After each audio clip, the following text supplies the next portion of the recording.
16시간 간헐적 단식이 내 몸의 세포도 청소해주고 지방을 태우는 몸으로 전환시켜준다는 거 많이들 알고 계시죠? 하지만 모든 분들에게 플러스가 되는 건 아니에요. 어떤 분들한텐 오히려 컨디션을 떨어뜨리게 되는데요. 특히 40대 중반 이후 여성분들이 많이 겪으시는데요. 우리 몸이 너무 오래 굶게 되면 몸은 먹을 게 안 들어오네 하면서 절약 모드로 들어가는 경우가 있어요.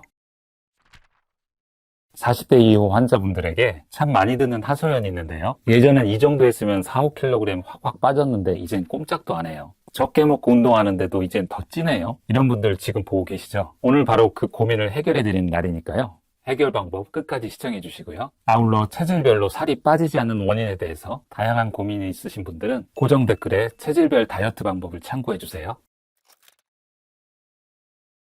세계적인 갱년기 전문의 하버 박사가 이런 말을 했어요. 갱년기엔 더 드세요. 요즘 갱년기 다이어트계의 화두는 사실 얼마나 굶느냐보다 언제 어떻게 먹느냐입니다. 이상하게 들리시겠지만 이유가 있습니다. 갱년기 여성의 몸은 40대 이전과 완전히 다른 규칙으로 돌아가거든요. 예전에 통했던 덜 먹고 더 운동해라. 이게 갱년기엔 오히려 살찌는 몸을 만들 수도 있어요. 그래서 세계 갱년기 전문의들은 패러다임을 통째로 바꿨습니다. 자, 그러면 도대체 뭐가 어떻게 바뀐 걸까요? 지금부터 하나하나 알려드릴게요. 16시간 간헐적 단식이 내 몸의 세포도 청소해주고 지방을 태우는 몸으로 전환시켜준다는 거 많이들 알고 계시죠? 하지만 모든 분들에게 플러스가 되는 건 아니에요. 어떤 분들한텐 오히려 컨디션을 떨어뜨리게 되는데요. 다이어트 환자분들 상담하다 보면 간헐적 단식 후에 생리주기가 흐트러지거나 단식하는 날 기운이 영 안 나거나 잠이 잘 안 오고 심지어는 머리가 빠지시는 분들도 있어요. 특히 40대 중반 이후 여성분들이 많이 겪으시는데요. 우리 몸이 너무 오래 굶게 되면 몸은 먹을 게 안 들어오네 하면서 절약 모드로 들어가는 경우가 있어요. 휴대폰 배터리 20% 이하로 떨어지면 자동으로 절약 모드 켜지죠. 딱 그거예요. 이때 가장 먼저 영향을 받는 게 키스펩틴이라는 호르몬이에요. 생식 호르몬과 우리 몸의 대사를 활발히 돌리는 메인 스위치예요. 우리 집으로 치면 전원을 차단하고 켜는 두꺼비집 같은 거죠. 이 두꺼비집이 내려가면 주요 호르몬들이 도미노처럼 같이 쓰러지게 돼요. 첫 번째 도미노는 DHEA예요. 부신에서 만들어지는데요. 갱년기 이후 여성 호르몬인 에스트로겐을 만드는 가장 중요한 원재료거든요. 두 번째 도미노는 갑상선 호르몬이에요. 기초대사량을 올리는 엑셀이에요. 엑셀을 밟아야 차가 나가는데 갑상선이 약해지면 적게 드셔도 살은 안 빠지고 피곤하고 심하면 머리숱까지 빠지는 거죠. 세 번째 도미노 IGF-1이에요. 근육한테 근육 좀 키워라 하면서 신호를 보내는 스위치거든요. 이게 꺼지면 단백질을 아무리 드셔도 근육이 안 만들어져요. 물론 모든 갱년기 여성한테 이 도미노가 일어나는 건 아니에요. 다만 신호가 있으신 분들이라면 단식 시간이 본인 몸에 너무 길지는 않은지 한번 점검해 보셔야 되죠. 단식은 만능이 아닙니다. 내 몸의 신호를 듣는 게 먼저예요. 자, 그럼 첫 번째 도미노 DHEA 얘기를 다시 짚고 갈게요. 이게 진짜 중요하거든요. DHEA가 여성 호르몬인 에스트로겐의 원재료라고 했죠. 근데요, 원재료만 있다고 에스트로겐이 저절로 만들어질까요? 아니에요. 원재료를 진짜 에스트로겐으로 바꿔주는 공장이 따로 있어요. 콩이 있어도 두부 공장이 없으면 두부가 안 나오잖아요. 그 공장이 어딘 줄 아세요? 바로 근육입니다. 갱년기 여성한테 근육은요, 단순한 단백질 덩어리가 아니에요. DHEA를 에스트로겐으로 만들어주는 마지막 공장이거든요. 근육 안에는 아로마타제라는 효소가 살고 있는데요. 이 효소가 두부 공장의 맷돌이에요. DHEA라는 콩을 받아서 에스트로겐이라는 두부로 갈아주는 거죠. 갱년기가 가까워지면요, 여성 호르몬 만드는 난소라는 메인 공장은 문을 닫아요. 그럼 우리 몸에 의지할 수 있는 건 이 근육 공장뿐이죠. 지방 조직도 일부 거들긴 하는데요, 메인은 근육입니다. 자, 그럼 에스트로겐이 우리 몸에서 뭘 해주는데 이렇게 중요할까요? 살찌는 거와 직접 연결돼 있거든요. 세 가지 일을 합니다. 첫 번째로 지방을 엉덩이와 허벅지로 보내줘요. 에스트로겐이 많으면 뱃살로는 잘 안 보내는 거죠. 젊을 때는 살이 쪄도 엉덩이만 커지는 경우가 많죠. 그게 다 에스트로겐 덕분이죠. 둘째로 인슐린이 일을 잘하게 도와줍니다. 밥 한 공기를 드셔도 인슐린이 에너지를 효율적으로 쓰는 거예요. 그게 안 되면 지방으로 쌓이는 거죠. 세 번째로 기초 대사를 유지시켜줘요. 가만히 있어도 칼로리가 잘 타는 몸으로 만들어주는 거죠. 쉽게 말하면요, 에스트로겐이 있을 때 우리 몸이 날씬 모드로 세팅되는 거예요. 근데 이게 줄어들면 지방은 뱃살로 몰리고 같은 걸 드셔도 더 쌓이고 대사는 떨어지고 살찌는 모드로 바뀌는 거죠. 여기서 진짜 중요한 건 말씀드릴게요. 장시간 단식이 본인 몸에 무리가 돼서 근육이 분해가 되면 에스트로겐 만드는 공장 자체가 작아지는 거예요. 공장이 작아지면 당연히 에스트로겐도 적게 나오겠죠. 에스트로겐이 더 부족해지면서 점점 더 살찌는 모드로 되어가는 거죠. 자, 그러면 간헐적 단식을 아예 그만둬야 할까요? 그건 아니에요. 단식을 그만두진 마시고요. 컨디션이 나빠지는 신호가 있으시는 분들은 시간만 12시간에서 14시간으로 줄이시면 됩니다. 12시간에서 14시간도 인슐린이 충분히 낮아지고 내 몸의 노폐물을 청소하는 자가포식도 어느 정도 작동을 해요. 근데 여기서 더 중요한 게 있어요. 식사 가능한 시간이 10시간에서 12시간으로 늘어나거든요. 이게 왜 중요하냐면 16시간 단식을 하면 식사창이 8시간이에요. 그 안에 두 끼 먹기도 빠듯하죠. 세 끼는 거의 불가능하죠. 근데 갱년기 에스트로겐 공장인 근육을 유지하려면 단백질을 한 번에 몰아 드시면 안 되거든요.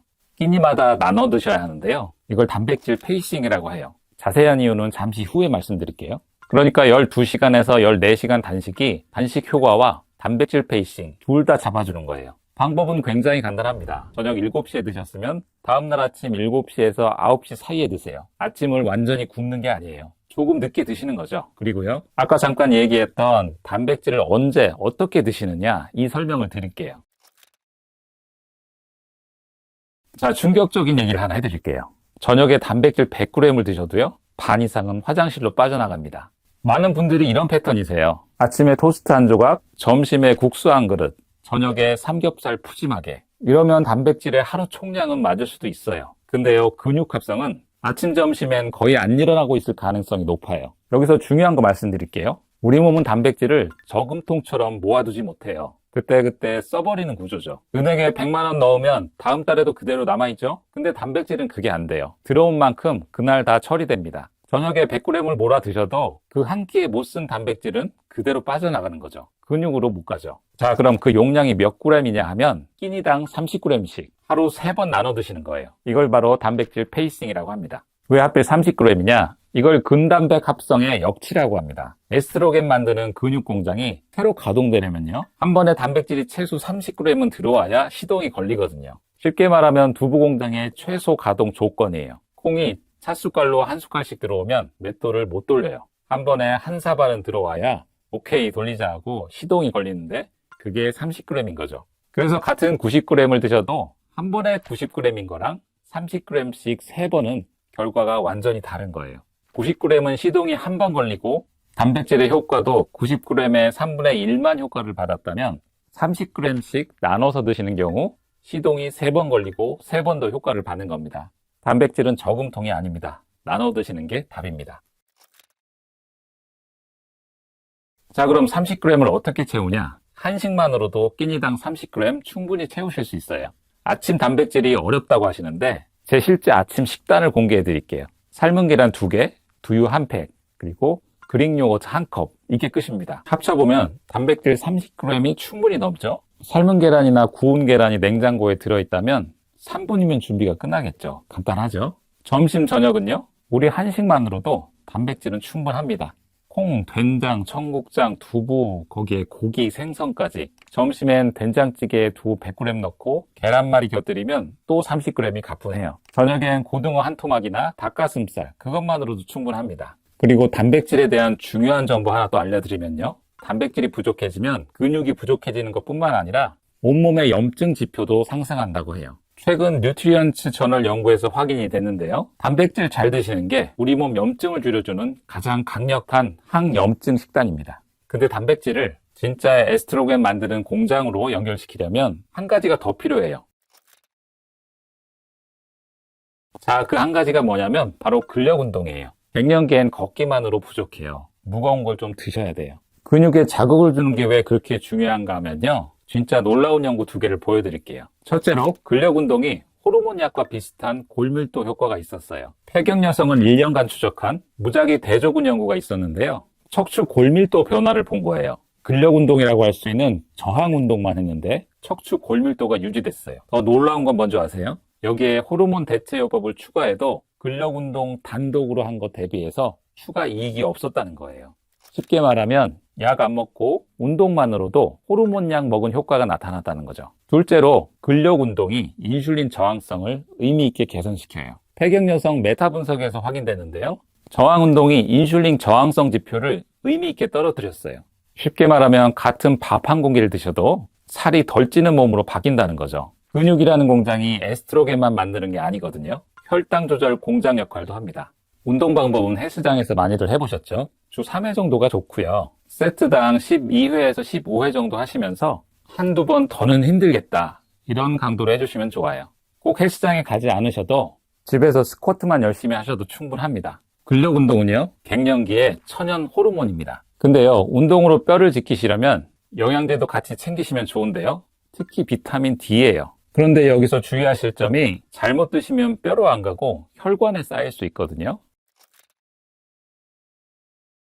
갱년기 여성이 챙겨야 할 4대 영양소가 있어요. 오메가3, 비타민 D, 마그네슘, 식이섬유, 이렇게 4가지입니다. 여기서 가장 중요한 업데이트가 비타민 D예요. D만 드시면 안 되고요. K2와 함께 드셔야 돼요. 비타민 D가 칼슘을 흡수시키면 K2가 그 칼슘을 뼈로 안내해줘요. 혈관에 칼슘이 쌓이는 걸 막아주는 파트너 관계죠. 쉽게 말하면 D는 택배기사고요. K2는 내비게이션이에요. 내비가 없으면 택배가 엉뚱한 데로 가는 거죠. 마그네슘은요, 매일 자기 전에 200에서 400mg 정도가 가장 효과적이고요. 새벽에 자주 깬다, 자도 잔 것 같지 않다, 이런 분들은 2, 3주만 해보셔도 차이를 느끼시는 분들이 많습니다. 영양제 외에도 한약 제제도 도움이 많이 되는데요. 갱년기 증상으로 열감이나 짜증이 심하시다면 가미소요산이라는 약이 있고요. 건조감과 식은땀이 심하시면 육미지황탕을 처방하는데요. 본인의 체질에 맞는 경우 한약도 많은 효과를 보실 수 있습니다. 마지막으로 영양제보다 더 중요한 게 있어요. 잠입니다. 잠을 못 자면요, 살이 그냥 찌는 게 아니에요. 정확히 뱃살로 직진합니다. 갱년기 여성이 잠 못 자는 건 사실 의지로 조절할 수 있는 문제는 아니에요. 3단계로 우리 몸에서 굉장히 빠르게 진행이 되는데요. 갱년기엔 첫 번째 단계로 계속 말씀드렸지만 에스트로겐 여성 호르몬 수치가 떨어져요. 이 호르몬이 뇌의 체온 조절 중추를 안정시켜 주거든요. 그게 흔들리면 한밤중에 갑자기 더워졌다가 식은땀이 나면서 추워지고 잠을 푹 못 자게 되죠. 갱년기 불면증의 시작이에요. 두 번째 단계로 잠을 못 자면 우리 몸은 그걸 스트레스로 받아들여요. 그래서 코티솔이라는 스트레스 호르몬이 올라갑니다. 코티솔은 원래 아침에 우리를 깨우려고 잠깐 올라갔다가 내려가야 하는데요. 근데 수면이 망가지면 이게 밤낮 가리지 않고 높게 유지되는 거죠. 세 번째 단계, 이게 진짜 무서운 건데요. 우리 복부 지방 세포에는 코티솔 수용체가 유난히 많아요. 다른 부위보다 굉장히 밀도가 높거든요. 그래서 코티솔 수치가 올라가면 우리 몸이 지방을 복부로 몰아가는 거예요. 골고루 찌는 게 아니라 배에 집중적으로. 바로 이거죠. 그래서 지방 세포가 야, 코티솔이 왔다, 다 모여 하는 느낌이죠. 갱년기 들어서면서 갑자기 뱃살이 늘어난 분들은 앞서 말씀드린 수면 문제 3단계가 차곡차곡 진행이 된 거예요. 자, 그럼 이걸 어떻게 해결해야 될까요? 첫 번째로 수면 시간을 고정시키는 게 중요합니다. 주말에 특히 같은 시간에 잠들고 같은 시간에 일어나세요. 우리 몸 호르몬 시계는 30분 차이도 기억하거든요. 시간이 들쑥날쑥하면 코티솔이 언제 올라가야 할지 언제 떨어져야 할지 헷갈리는 거예요. 그래서 24시간 내내 어정쩡하게 높게 유지되는 거죠. 아까 말씀드렸죠? 그렇게 되면 뱃살로 가는 거죠. 둘째로 취침 시간 2시간 전에는 스마트폰을 꺼주세요. 화면 블루라이트가 멜라토닌을 억제하거든요. 잠 오는 호르몬이 안 나오는 거예요. 셋째로 침실 온도를 18도에서 20도 정도, 시원한 환경이 깊은 잠을 만듭니다. 넷째로 저녁 9시 이후에 고강도 운동은 피하셔야 돼요. 운동 자체가 코티솔을 올리거든요. 밤에 올리면 잠이 달아납니다. 같은 운동도 오전에 하시면 하루 종일 기초대사가 올라가는 효과가 있어요. 다시 한번 말씀드리지만 수면 부족은 그냥 피곤한 게 아닙니다. 곧장 내장 지방으로 직진합니다. 자, 마지막으로 갱년기 직전에 있으신 분들도 꼭 확인하세요.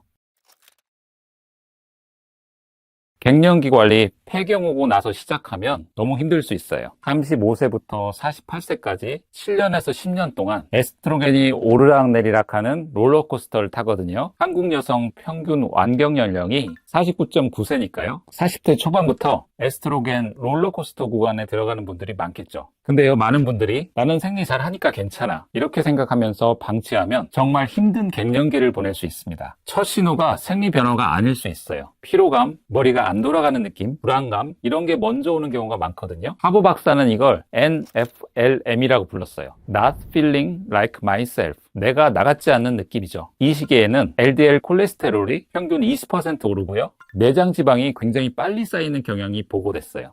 35세에서 48세까지 오늘 말씀드린 5가지를 시작하시는 거, 앞으로 100세 인생에서 가장 믿음직한 투자가 될 수 있습니다. 갱년기는 49세부터 시작하는 게 아니고 35세부터 준비하는 겁니다. 자, 오늘 핵심만 1분 안에 정리해 드릴게요. 첫째로 간헐적 단식이 컨디션을 떨어뜨린다면 12시간에서 14시간으로 짧게 하시고요. 둘째로 단백질은 끼니당 30g씩 하루 3번 저녁에 몰아 드시면 안 됩니다. 셋째로 근력 운동, 스쿼트 주 3회만 하셔도 호르몬 약 효과 못지 않습니다. 넷째로 영양소, 비타민 D는 K2와 함께, 마그네슘은 자기 전에. 마지막으로 5번째, 수면. 수면 시간은 평일이나 주말이나 일정하게 고정하시고요. 침실 온도는 18도에서 20도씨로 맞추시고 저녁에 고강도 운동은 피하세요. 그리고 마지막 35세부터 48세. 이 구간이 갱년기 관리의 골든타임입니다. 자, 이 5가지 중에 단 하나라도 오늘부터 시작해 보시죠. 오늘도 변화의 주인공은 바로 여러분입니다.